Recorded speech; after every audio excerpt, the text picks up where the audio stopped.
اس وقت مجھے یہ بتانا ہے کہ ہر گھر میں الحمدللہ افطار کے وقت کھجور ہوتی ہے. الحمدللہ بہت ہی کم ایسے اکا دکا گھر ہوں گے جہاں افطار میں کھجور کا انتظام نہیں ہوتا ہوگا، ورنہ باقی ہر گھر میں کہیں مدینہ منورہ کی کھجور ہے تو کہیں ایران کی کھجور ہے، کہیں لمبی کھجور ہے، کہیں اجوا کھجور ہے، کہیں برنی تو کہیں قلمی، کہیں بہت پیاری پیاری کھجوریں ہوتی ہیں. لیکن کھجور کھانے کا مسنون طریقہ کیا؟ ہم لوگ کیا کرتے ہیں، جیسے اذان ہوئی مغرب کی یا افطار کا وقت ہوا، اللہم لک صمت و بک آمنت، دعا پڑھی اور دعا پڑھنے کے بعد سیدھے کھجور ہمارے منہ میں نہیں. اس وقت بھی میری ماں بہنوں اور میرے محترم دوستوں اور بزرگوں اگر خیال رکھے تو بہت اچھا ہوگا.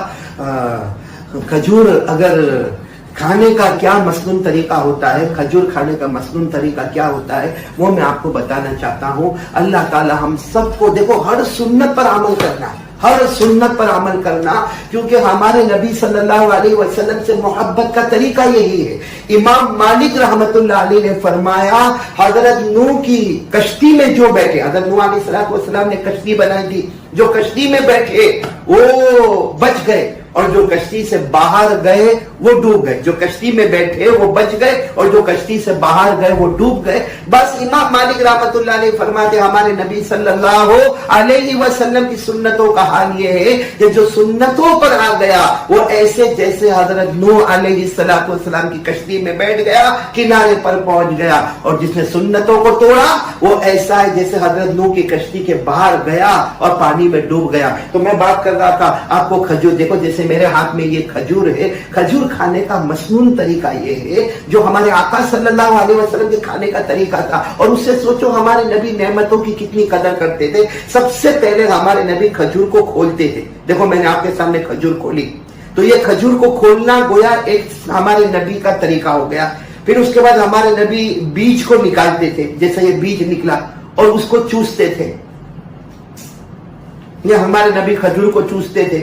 تو کھجور کو بیج کو نکالنا اور چوسنا یہ دوسرا طریقہ ہو گیا.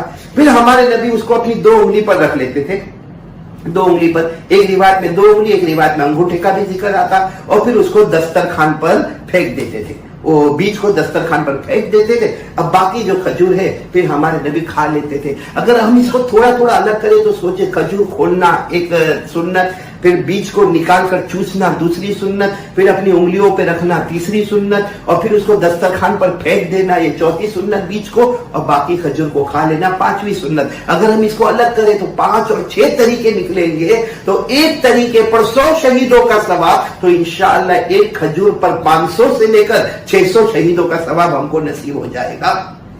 یہ ایک سنت آپ کو بتانی تھی، بہت ضروری تھی جو میں نے آپ کو بتا دی. انشاءاللہ اب سے ہم کھجور اسی طرح